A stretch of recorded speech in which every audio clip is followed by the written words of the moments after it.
ये कहानी उसी प्रियंका सिंह की है जिसने मिस मेरठ का खिताब जीता और कुछ समय बाद अपने ही माता पिता की आखिरी सांसें छीन ली। रोशनी से भरा एक मंच जहां एक लड़की के चेहरे पर मुस्कान और आंखों में ढेर सारे सपने लिए स्टेज पर खड़ी थी और ब्यूटी कॉन्टेस्ट का फाइनल राउंड का क्वेश्चन आंसर सेशन चल रहा था, जहां जज ने पूछा, अगर आप जीत जाती हैं तो सबसे पहले क्या करेंगी? तो उसने मुस्कुराते हुए कहा कि मैं सबसे पहले अपनी माँ को याद करूंगी। अगर आप मिस मेरठ बन जाते हो तो सबसे पहली चीज आप क्या करोगे? अपनी माँ को याद करोगे। ये जवाब सुनकर वहां बैठे सभी जज बहुत प्रभावित हुए और इस जवाब ने सभी लोगों का दिल जीत लिया और इस लड़की ने 2005 मिस मेरठ का खिताब जीता जिसका नाम था प्रियंका सिंह। लेकिन वक्त सब बदल देता है। ये कहानी उसी प्रियंका सिंह की है जिसने मिस मेरठ का खिताब जीता और कुछ समय बाद अपने ही माता पिता की आखिरी सांसें छीन ली। नमस्कार। So today I will talk about Miss Meerut Priyanka Singh case, the girl who killed her own parents. 10 नवंबर 2008 को मंजुलता अपनी बड़ी बहन संतोष देवी को कॉल करती हैं, लेकिन संतोष देवी का फ़ोन स्विच ऑफ बता रहा था। मंजुलता कई बार अपनी बहन को कॉल करती हैं, लेकिन हर बार संतोष देवी का फ़ोन ऑफ ही बता रहा था।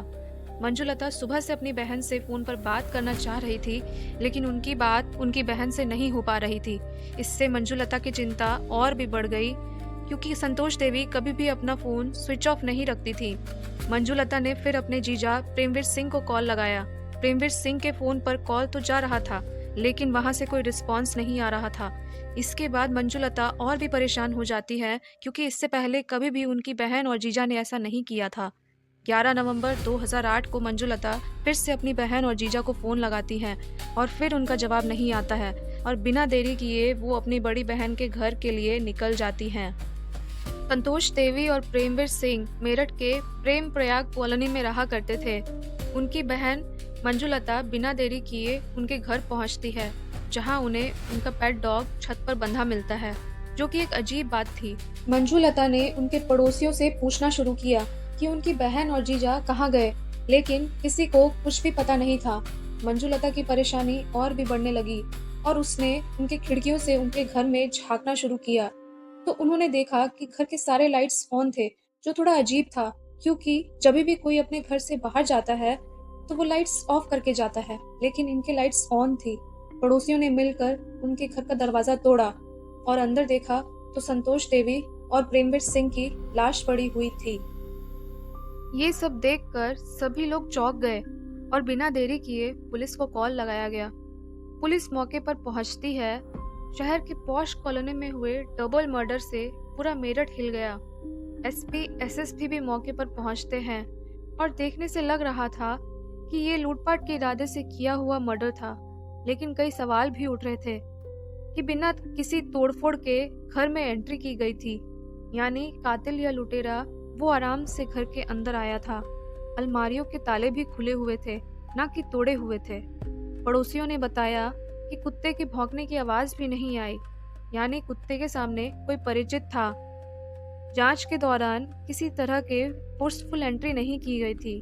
कोई खिड़की या दरवाज़ा टूटा हुआ नहीं था, ना ही गेट का दरवाज़ा ज़बरदस्ती खोला गया था। जो कोई भी था नज़दीकी था और फॉरेंसिक टीम भी मौके पर पहुंचती है, जहां उन्हें उन दोनों बॉडीज़ पर अलग अलग हेयर सैंपल्स मिलते हैं और फिर दोनों बॉडीज़ को पोस्टमार्टम के लिए भेज दिया जाता है। मौके पर जब उनका बेटा गौरव आता है तो वो पुलिस को बताता है कि घर से क्या क्या चोरी हुई। चोरी हुए सामान में घर के एफडी के पेपर्स और वसीयत भी शामिल थे, जिसे प्रेमवीर सिंह ने बनवाया था। अब पुलिस को भी पूरा शक होना शुरू हो गया था कि ये सब काम घर के किसी सदस्य का ही है या फिर किसी ऐसे इंसान का जो कि इन दोनों के अच्छे परिचित थे। पोस्टमार्टम के बाद अंतिम संस्कार किया जाता है। इस दौरान घर के सभी सदस्य मौजूद थे, लेकिन घर की सबसे छोटी बेटी प्रियंका उस दौरान अभी भी मौजूद नहीं थी, ना ही उससे कोई कांटेक्ट हो पा रहा था। अब पुलिस प्राइम सस्पेक्ट के रूप में प्रियंका को ही देख रही थी।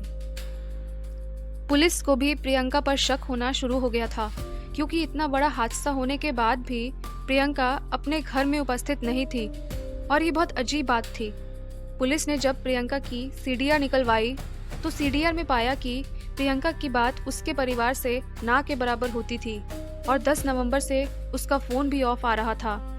पुलिस ने जब हत्या वाले दिन प्रियंका का लाइव लोकेशन चेक किया तो पाया कि प्रियंका का लोकेशन प्रेम प्रयाग का ही था और पूरा मामला समझ आने लगा कि प्रियंका का लोकेशन उस दिन अपने घर के सामने का ही क्यों था। प्रियंका का इस मौत से सीधा संबंध था।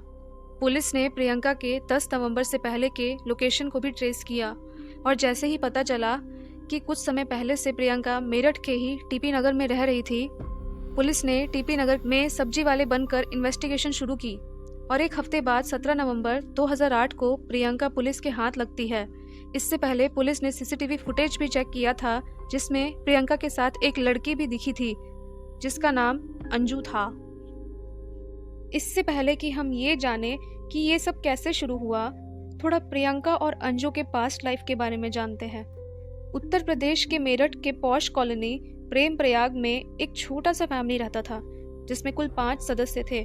प्रेमवीर सिंह उत्तर प्रदेश के पावर कॉरपोरेशन में जेई के पद से रिटायर हुए थे। माता संतोष देवी जो कि हाउसवाइफ थी, बेटा गौरव, बड़ी बेटी जिसकी शादी हो गई थी और घर की सबसे छोटी बेटी प्रियंका सिंह। प्रियंका देखने में काफ़ी सुंदर थी, प्रतिभाशाली और महत्वाकांक्षी लड़की थी। प्रियंका को फैशन डिज़ाइनिंग और मॉडलिंग में बहुत इंटरेस्ट था। इसी वजह से वो 2005 में मिस मेरठ का खिताब भी जीत चुकी थी। उसका काफ़ी नाम हुआ।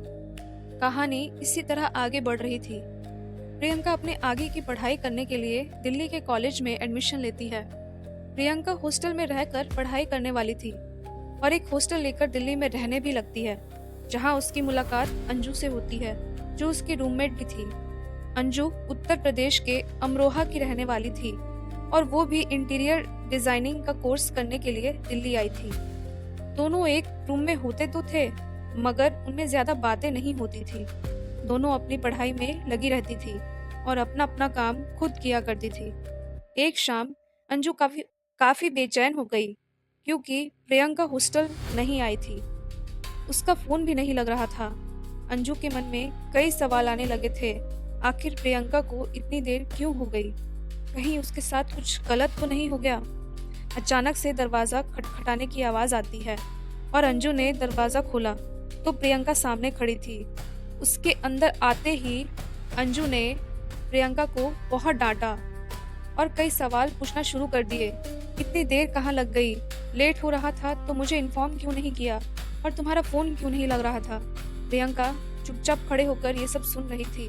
फिर अचानक से बोली, क्या तुम्हें सच में मेरी इतनी चिंता है? तो अंजू को गुस्सा आ गया। ये कैसा सवाल है? चिंता क्यों नहीं होगी? ये सब सुनकर प्रियंका को बहुत अच्छा महसूस होता है। दोनों में गहरी दोस्ती बढ़ने लगी और दोनों एक दूसरे के काफ़ी करीब आ गए।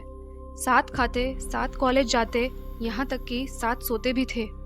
अंजू और प्रियंका को पता भी नहीं चला कि कब उनका रिश्ता प्यार में बदल गया और दोनों रिलेशनशिप में आ गए। दोनों इतने करीब आ गए थे कि अब अलग होने का सवाल ही नहीं था। अब प्रियंका घर जाती तो अंजू भी उसके साथ जाती। दोनों घर में साथ रहते, साथ खाते और साथ ही सोते।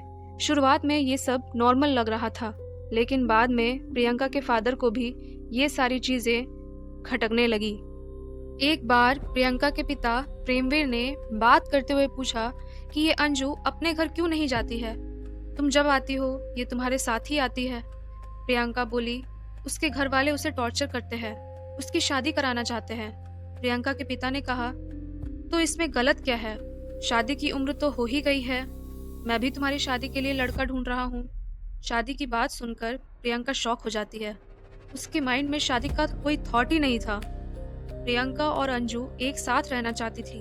प्रियंका अपने गुस्से को दबाते हुए अपने कमरे में वापस चली जाती है और सारी बातें अंजू को बताती है। प्रियंका और अंजू अपने हॉस्टल वापस चले जाते हैं और दोनों लड़कियां प्लान करने लगती हैं कि वो दोनों एक साथ कैसे रह सकते हैं। अंजू के दिमाग में एक आइडिया आता है और वो बोली, तुम मेरे भाई से शादी कर लो। और ज़्यादातर काम के सिलसिले में वो बाहर ही रहता है, घर पर नहीं रहता है, और हम दोनों एक दूसरे के साथ रह पाएंगे। हमें कोई भी अलग नहीं कर सकेगा। पहले तो प्रियंका को बहुत अजीब लगा, लेकिन बाद में अंजू के समझाने पर मान गई। अंजू ने कहा, तुम मेरे घर अमरोहा चलो कुछ दिन के लिए, जहाँ मैं तुम्हारी मुलाकात अपने भाई अजेंद्र से करवाऊंगी। अजेंद्र प्रियंका को लाइक करने लगा था और दोनों में नंबर एक्सचेंज होता है और दोनों के बीच बातें शुरू होती है। दिल्ली में रहते हुए भी दोनों में बातचीत होती रही। प्रियंका से मिलने के लिए अजेंद्र एक दो बार दिल्ली भी आया था। जब अजेंद्र को प्रियंका से पूरी तरीके से प्यार हो जाता है तो प्रियंका उससे बात करना बंद कर देती है। अचानक अंजू ने प्रियंका को बात करने से मना कर दिया था। अब फोन नहीं उठाने पर अजेंद्र परेशान हो जाता है और कई बार वो उससे कॉल करता है, मगर प्रियंका फोन नहीं उठाती है। ये सब प्लान का हिस्सा था। एक दिन प्रियंका ने अजेंद्र का फोन उठा लिया और कहा, मैं अब तुमसे बात नहीं कर पाऊंगी और शायद कभी नहीं कर पाऊंगी। अजेंद्र को झटका लगा। वो प्रियंका के प्यार में पड़ चुका था।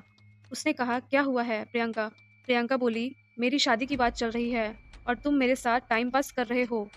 अजेंद्र ने कहा, अगर तुम शादी करना चाहती हो तो मैं रेडी हूँ। अजेंद्र प्रियंका से बहुत प्यार करता था और उसने प्रियंका से कहा कि तुम जिस तरह से बोलोगी मैं उस तरीके से शादी करने के लिए रेडी हूँ। इसके कुछ दिनों बाद ही दोनों ने कोर्ट मैरिज कर लिया। प्रियंका का पति अजेंद्र बाहर ही रहता था।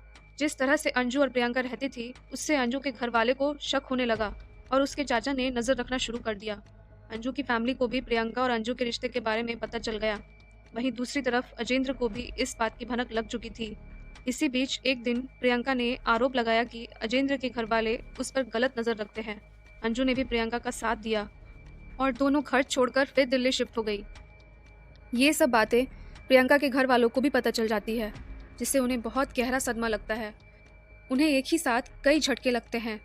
पहला तो ये कि उनकी बेटी ने उन्हें बिना बताए शादी भी कर ली थी और जिससे शादी की थी उससे उसका रिश्ता भी टूट गया। दूसरा ये कि प्रियंका और अंजू होमोसेक्सुअल थी। ये सब सुनकर प्रियंका के घर वाले उससे अपना रिश्ता तोड़ देते हैं और अपनी सारी प्रॉपर्टी बेटे गौरव के नाम कर देते हैं। काफ़ी दिन बीत गए। अब गुजारा करना मुश्किल हो रहा था क्योंकि दोनों के घर से पैसा आना बंद हो गया था। इसी बीच प्रियंका को पता चलता है कि उसके हिस्से की प्रॉपर्टी भी उसके पिता ने उसके भाई के नाम कर दी है। ये सुनकर प्रियंका को अच्छा नहीं लगता है, क्योंकि अगर उसको प्रॉपर्टी में हिस्सा मिल जाता तभी उनका खर्चा चलेगा, नहीं तो फाइनेंशियली बहुत वीक हो जाएंगी और सरवाइव करना मुश्किल हो जाएगा। प्रियंका ने अपने घर पर कॉल किया तो उसे बहुत ज़्यादा बातें सुनाई गई और फिर फ़ोन कट कर दिया। इसी तरह समय बीतता गया और समय आता है अक्टूबर 2008 का। अंजू और प्रियंका मेरठ वापस आ गए थे और टीपी नगर में कमरा लेकर रहने लगे थे। एक दिन प्रियंका ने फिर अपने घर फ़ोन किया और इस बार उसने प्रॉपर्टी में अपना हिस्सा मांगा। घर वालों ने साफ मना कर दिया और बोला, एक फुटी कौड़ी भी हम तुम्हें प्रॉपर्टी से नहीं देंगे। इस सब के बीच प्रियंका के दिल में भी बहुत सारी नफरतें पैदा होने लगी थी अपने परिवार के लिए और अंजू भी उसे मैनिपुलेट करने लगी थी। 10 नवंबर 2008 रात का समय था। प्रियंका अंजू के साथ अपने घर पहुंची। दरवाज़ा प्रियंका की मां संतोष ने खोला। अचानक बेटी को सामने देखकर चौंक गई, लेकिन दोनों को अंदर आने दिया। संतोष जी दोनों लड़कियों को कमरे में ले जाकर बातचीत करने लगी। तभी प्रियंका अपने पेट डॉग को खोलती है और टेरेस पर ले जाकर बांध देती है और वापस नीचे आ जाती है। फिर अपनी माँ से बातचीत करना शुरू करती है और बातों ही बातों में प्रॉपर्टी की बात छिड़ जाती है। प्रियंका बोलती है कि मैं आपकी बेटी हूँ, मुझे भी पैसे और प्रॉपर्टी में हिस्सा चाहिए। प्रियंका की माँ को समझ आने लगा था कि वो उनसे मिलने नहीं आई बल्कि अपना हिस्सा मांगने आई है। संतोष जी भड़क जाती हैं और बोलती है, तुम्हारे पिता सही कहते थे कि तुम नाजायज़ औलाद हो, नहीं पता हमारे घर कैसे पैदा हो गई। ये सब सुनते ही प्रियंका अपना आपा खो देती है, जिसके बाद प्रियंका ने अपनी माँ का गला पकड़ लिया और अंजू ने उन्हें पीछे से पकड़ लिया था। इसी जोर जबरदस्ती में उसकी माँ का दम घुट गया, शरीर ढीला पड़ गया और नाक से खून निकलने लगा। दोनों घबरा गई। खून बंद करने के लिए प्रियंका ने अपनी माँ के नाक में क्रीम लगाया ताकि उनका खून बहना बंद हो जाए, लेकिन फिर भी खून बहना बंद नहीं होता है, तो उन्होंने उनके नाक में कॉटन डाल दिया। इस तरह 1 घंटा बीत जाता है, जिसके बाद प्रियंका के पिता घर पहुंचते हैं। वो दरवाज़ा नॉक करते हैं तो दोनों लड़कियां डर जाती हैं। डरते डरते प्रियंका दरवाज़ा खोलती है अंजू और प्रियंका को साथ में देखकर वो चौंक जाते हैं और कमरे में पत्नी की लाइफलेस बॉडी देखकर प्रेमवीर सिंह सुन्न रह गए। उन्हें विश्वास नहीं हो रहा था कि प्रियंका ने अपनी ही मां को मार डाला है। प्रेमवीर सिंह प्रियंका और अंजू पर टूट पड़े। तीनों की हाथापाई होने लगी, लेकिन प्रेमवीर की उम्र ज्यादा होने के कारण वो उन दोनों के आगे टिक नहीं पाए। इसी बीच प्रियंका ने चाकू लाकर अपने पिता पे लगातार कई वार किए, जब तक कि उसके पिता की सांसें थम नहीं गई। माँ बाप की हत्या के बाद प्रियंका को अपने घर के सभी चीज़ों का पता था कि पैसे, गहने और प्रॉपर्टी के पेपर्स कहाँ होंगे। वो उसने अलमारी खोलकर उसमें रखे 50,000 रुपए और गहने निकाल लिए। एफडी के पेपर और वसीयत के पेपर भी ले लिए। साथ ही पूरे घर में चोरी जैसा सीन क्रिएट करने के लिए घर का सामान इधर उधर फैला दिया और फिर चुपचाप घर से निकल गई और अपना फ़ोन भी स्विच ऑफ कर लिया। 17 नवंबर को दोनों पकड़ी गई। जिस दिन मर्डर हुआ था उस दिन रात में प्रियंका का लोकेशन प्रेम प्रयाग में ही शो हो रहा था और पुलिस वाले शक के आधार पर प्रियंका को अरेस्ट करते हैं। फॉरेंसिक टीम को जो बाल मिले थे वो जांच में अंजू और प्रियंका के ही पाए गए थे। ऐसे बहुत सारे एविडेंस को कलेक्ट किया गया जिससे कि ये प्रूव हो गया कि प्रियंका और अंजू ने ही मर्डर किया था। पुलिस ने प्रेस कॉन्फ्रेंस में मर्डर का घटनाक्रम सामने रखा। प्रियंका और अंजू ने भी मीडिया के सामने अपना गुनाह कबूल किया और मैंने उनका हाथ पकड़ के उनके गले पे रखा और वो गुस्से में इतना दब गया, उन्होंने चीखी तो इसने हाथ रख लिया उसके ऊपर और जब उनके नाक से खून निकला तो हमने रियलाइज किया कि उसे ठीक क्या हो गया। खून पूछने के लिए हमने रोज वहाँ पे मेडिसिन पड़ी हुई थी, उससे मेडिसिन लगाई थी कि शायद खून बंद हो जाए। 1 घंटे तक हमने रूम बंद रखा, वो बाहर खड़े थे कि रूम खोलो। हम लोग डर गए थे कि अब क्या बोलेंगे, वो आएंगे तो क्या कहेंगे। उन्होंने रूम खोला, फिर उनसे हाथापाई हुई हमारी और हाथापाई में वो एक्सपायर हो गए। 7 साल लंबे ट्रायल के बाद मई 2015 को जिला अदालत ने दोनों को उम्र कैद की सज़ा सुनाई। जेल में भी वो दोनों साथ रहना चाहती थी, मगर उनके इस डिमांड को जेल प्रशासन ने डिनाई कर दिया और उन्हें अलग अलग सेल्स में रखा गया। लेकिन साथ रहने के लिए इन्होंने हंगामा करना शुरू कर दिया। हंगामे को देखते हुए जेल प्रशासन ने भी इनकी बात मान ली और दोनों को एक ही सेल में शिफ्ट कर दिया गया। मीडिया रिपोर्ट्स के मुताबिक पुलिस के चार्जशीट में हत्या की वजह प्रियंका के पिता से नाराज़गी बताई गई थी। दरअसल उसके पिता ने सारी प्रॉपर्टी बेटे गौरव के नाम कर दी थी। गिरफ्तारी के दौरान प्रियंका ने कहा था कि परिवार में उसकी कोई इज्जत नहीं थी और उसे नाजायज़ औलाद कहा जाता था और उसका भाई उसे बहुत मारता पीटता भी था। बताया जाता है कि प्रियंका और अंजू होमोसेक्सुअल थी, जिसका विरोध उसके फादर करते थे। मेरे विचार से प्रियंका और अंजू का होमोसेक्सुअल होना गलत नहीं है, लेकिन अपने प्यार को पाने का ये सही तरीका भी नहीं है। मिस मेरठ प्रियंका सिंह केस यही खत्म होता है, लेकिन आप लोग इस केस के बारे में क्या सोचते हैं, अपनी राय ज़रूर बताएं। अगर आप चाहते हैं कि मैं इसी तरह के रियल लाइफ क्राइम स्टोरीज आपके बीच लाती रहूं, तो प्लीज़ मेरे चैनल को लाइक एंड सब्सक्राइब करें, जिससे मुझे भी नई वीडियोस लाने की मोटिवेशन मिलती रहेगी। धन्यवाद।